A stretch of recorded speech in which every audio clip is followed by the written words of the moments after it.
Have you ever wondered how much information you can gather about someone, even if their account is set to private? Open source intelligence Is a legit technique used by hackers to gather information about their targets, or law enforcement agencies to track down criminals. But what exactly is it, and how is it done? Well, in order to understand this, let me illustrate a simple example.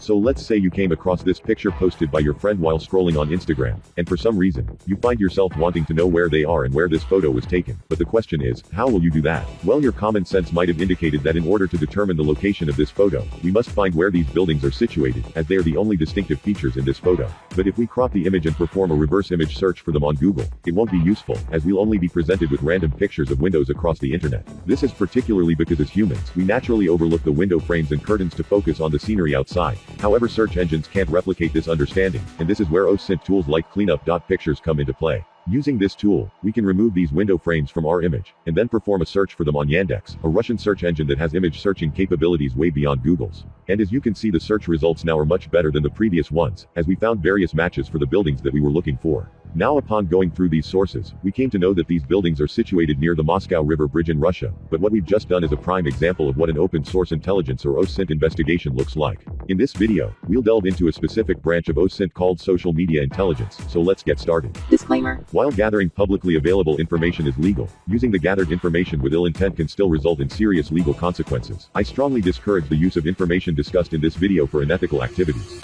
Okay, so this is the example account that we'll be using in performing our OSINT investigations on. Now, the first technique I want to share with you involves gaining an idea of our subject's activities by searching for all the public posts that they might have commented on, or maybe were tagged in. To do this, we are going to use Google search with a special search operator called site: followed by Instagram.com like this, and then in text, followed by the username of the account we want to search for. And upon hitting enter, Google will list all the posts that our account might have engaged with or were tagged in. Now, while this might not show all the posts or provide a complete profile of a person's activity, it still is a useful technique that you can incorporate into your OSINT investigations, and can use with any social media platform by simply adjusting the site and username accordingly. Additionally, you can also use other search engines like Bing to perform these searches, as they might bring up some additional posts that Google might not, but make sure that when you conduct these searches, you're logged into your Instagram account, or else they won't work. Next, if the victim has their full name written on their social media profile, we can go ahead and search for every publicly available PDF, Excel, or Word document hosted online, containing that exact name, using the file type search operator like this. The ALR search operator used here tells Google to also include Excel or Word documents in its search results. And after hitting enter, you will see all the documents that may be associated with the provided name. This can be very effective as the search results might include court records, resumes, or other official documents that can provide a lot of insight into a person's life, and may also provide you with email addresses, phone numbers, or a list of family members that you can use to perform further investigations on. Moreover, if the subject has mentioned things like their country, city, or university/workplace on their social media profiles, we can also search the internet for their name along with these keywords, and find additional information such as links to their university profiles or employment details. This might also reveal multiple social media profiles, providing a great way to learn more about our subject's interests, as a programmer might have an account on GitHub, while an artist could be found on platforms like DeviantArt or PixArt. To broaden your search, you can also utilize the Twitter's advanced search engine to search for your target's name along with these keywords, and check if there are any tweets related to them. Another effective OSINT technique involves checking if the subject has uploaded their own face as their profile picture, as we can use a tool called facecheck.id to search for their presence on the internet using facial recognition for free.